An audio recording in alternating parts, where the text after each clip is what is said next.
కొన్ని ఊళ్ళో కొడితే పాపం వాళ్ళు చెప్పులు కుట్టుకొని బతారు వాళ్ళు విధానం వ్యాపారం కూడా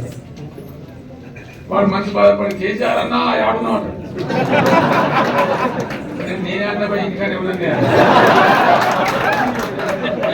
మీరే ఇంటికి దొరికితే నేను ఇంటికానే నువ్వే దొరికితే మరి నువ్వే ఆడినామని అంతే ధర్మం ఏంది నేను మూమెంట్ చెప్పకపోయినా కట్టెగా చేతులు పెట్టి యుద్ధం ఇంకొని చెప్పండి కట్టేమో మాత్రం అమ్మాయికి అప్పగించి కేసీఆర్ ఉంది కానీ వాడు నా చేతిలో కట్టలేదని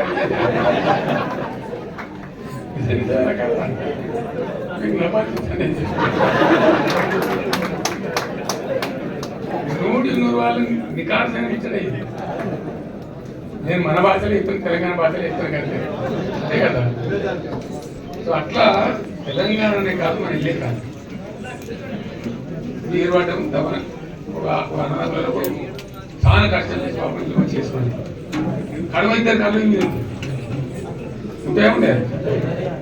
అప్పుడు ఏం చేయాలి లేదు దోపిడీ చేయాలి కొంచెం మోసం చేయాలి పాపం కష్టం చేసి తెలంగాణ మొత్తం దీపావళి మంచిగా తయారైంది మెరుగైంది అవతల కూడా వాడు కష్టం చేసుకొని బాగుపడచ్చు కదా పడకుంటే ఈ మీద కనబెడతారు లేని కాయలాడతాలు పెట్టి ఈ పంచాయతీలు ఆ పంచాయతీ సాంగ్ అంతా ఇవ్వలేదు అట్లా ఎవరైతే కొద్దిగా మంచిగా ఉంటారో వాళ్ళ మీద ఎప్పటికి కూడా దోపిడికి దాడికి స్వార్థ శక్తులు ప్రతీప శక్తులు తయారు ఉంటాయి అంతే కదా అక్కడ ఎవరో హైదరాబాద్ సిటీ అజెండా పోయి వాడు పెట్టి హైదరాబాద్ దుకాణం కొలగొట్టింది పోయి దుకాణం కొలగొట్టేసి మనం వచ్చినాక ఏం చేసామంటే పేదలు ఎవరైతే ఉన్నారో గ్రామాల నుంచో పల్లెల నుంచో పట్టణాల నుంచో పాపం బతుకు ఉండి లేక కొంతమంది పట్టణంలో పందరుతో చేరుకుంటారు రకరకాల పోతారు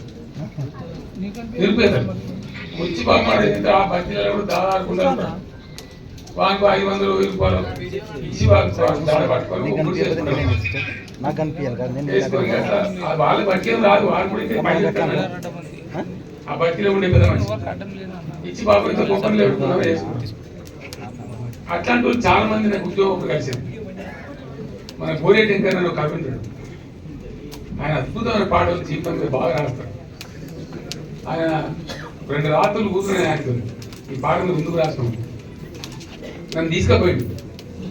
నీ పేరు ఏమైనా గుర్తు అప్పటికే పాతారు కానీ నన్ను తీసుకొచ్చి బతి చూపించింది గల్లీ చిన్నది గరీబోళ్ళ కథ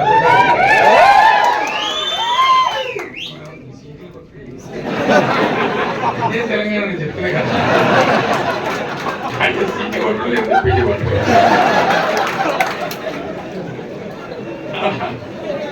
ఆ పాట వింటే నిజంగా మనసు పెట్టి ఆ పాట విన్నామనుకో ఏ గ్రామం నుంచో ఏ పల్లె నుంచో పాపం బతకడానికి వచ్చిండే పేదలు ఈ నగరాలలో మన వరంగల్ కావచ్చు హైదరాబాద్ కావచ్చు ఇతర నగరాలలో వాళ్ళు పడే బాధ ఎట్లుంటుంది అనే వర్ణం నాకు చాలా గొప్పగా ఉంటుంది మామూలుగా ఉండదు అది ఇంటే మనసు పెట్టి ఉంటే మన కళ్ళకి నీళ్ళు వచ్చేది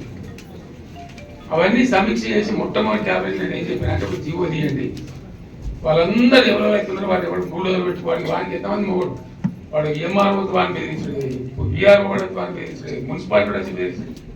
వాళ్ళ బాధ వాళ్ళకి ఒకసారి ఇచ్చిపడేమని చెప్తే 1,28,000 మంది పేదలకు మనం హైదరాబాద్ సర్టిఫికేట్ చేసి వాళ్ళకి పట్టాలు ఇచ్చి బాధ్యత సాయం చేసింది అక్కడనే కాదు మనం వేరే పట్టణాలు కూడా చేసినాం అట్లే మన వరంగల్ కూడా చేసినాం గోదావరి కళ్ళు కూడా చేసినాం కొంత మంచి నాయకులు కూడా ఎక్కడ చేసినాం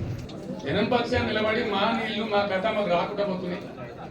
రామగుండ కాడ నిజంగా దాకా ఇట్లా పొడుగు పొల్లని నీళ్లు కిందికి ఎట్లా పోతాయిరా నా కొడుకులారని చెప్పి బయలు కొట్లాడుకోడు సిపాయి అంతేనా అందుకే నేను దద్దమ్మ చెబుతాను లేపుతున్నాను ఆ రోజు అదే బాధ ఎందుకు ఇక్కడ కథ ఏంటంటే దయచేసి మీరు అర్థం చేసుకోవాలి కేసీఆర్ ఎప్పటికి ఉండడు కదా ఎప్పటికి ఉంటాడు ఎవరు ఉంటామా ఎవరికైనా కొంతవరకు జీవితం ఉంటుంది తర్వాత ఉండం అది భగవంతుని తెలంగాణలో నా ప్రార్థన మీ అందరితో నేను దండం పెట్టి చెప్తాను మా అక్కజనులు కావచ్చు మా అన్నదమ్ములు కావచ్చు 14 ఏళ్ళు తీసిన కదా నేను కోసా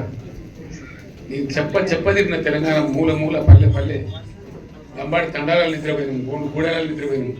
అంటే మేము ఈ పదవుల కోసం పెట్టేది ఈ పార్టీ ఊరి తెలంగాణ సాధించాలి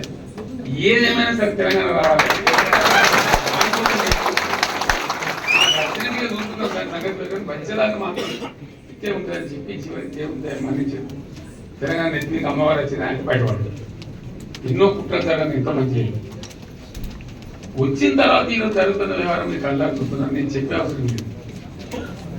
బాధ కలుగుతుంది. ఎందుకంటే ఇది